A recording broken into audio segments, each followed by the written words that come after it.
নমস্কাৰ আপোনালোকে চাবলৈ আৰম্ভ কৰিছে মিডিল অসম আৰু মই জাকাৰিয়া আজি উদ্ধাৰ কৰা হৈছে সাংবাদিক আব্দুৰ ৰফ আলিমগড়ৰ মৃতদেহ কোনোবাই অপহৰণ কৰি আব্দুৰ ৰফ আলিমগড় সাংবাদিকজনক হত্যা কৰি পেলাইছে আৰু আজি কিছু সময়ৰ আগতে উদ্ধাৰ কৰা হৈছে সাংবাদিকগৰাকীৰ মৃতদেহ এই সাংবাদিকগৰাকীৰ সম্পূৰ্ণ সবিশেষ কত ঘটনাটো সংঘটিত হৈছে কি হৈছে ফুল প্লেটত কেৱল মাত্ৰ মিডিল অসমৰ দৰ্শকসকলক জনাই আছো এয়া আপোনালোকে প্ৰত্যক্ষ কৰক উদ্ধাৰ হল অপহৃত সাংবাদিক আব্দুৰ ৰফ আলিমগড়ৰ মৃতদেহ অপহৰণ কৰি আব্দুৰ ৰফ আলিমগড়ক হত্যা কৰা হৈছে অপহৰণ কৰি আব্দুৰ ৰফ আলিমগড়ক হত্যা কৰা হৈছে কোনে আৰু কিয় হত্যা কৰিলে আলিমগড়ক ক্লু বিচাৰি বৰ্তমানে হাবাতুৰি বকু আৰক্ষী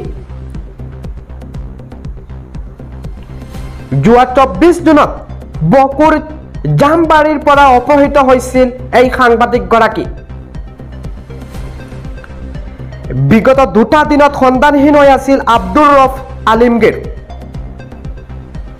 সাংবাদিকতাই কাল হল নেকি আব্দুৰ ৰফ আলিমগড়ৰ পুনৰবাৰ মিডিল অসমৰ দৰ্শকসকলক জনাবলৈ লৈছো কিছু সময়ৰ আগতে উদ্ধাৰ কৰা হৈছে এই মুহূৰ্তত আপোনালোকে দেখি আছে এইজন সাংবাদিক আছিল সাংবাদিক গৰাকীৰ নাম হৈছে সাংবাদিক আব্দুৰ ৰফ আলিমগড় আৰু বৰ্তমানে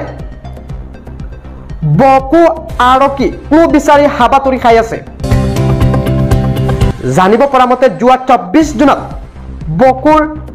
জামবাৰীৰ পৰা অপহৃত হৈছিল এই সাংবাদিক গৰাকী বিগত দুটা দিনত সন্ধানহীন হৈ আছিল আব্দুৰ ৰফ আলিমগড়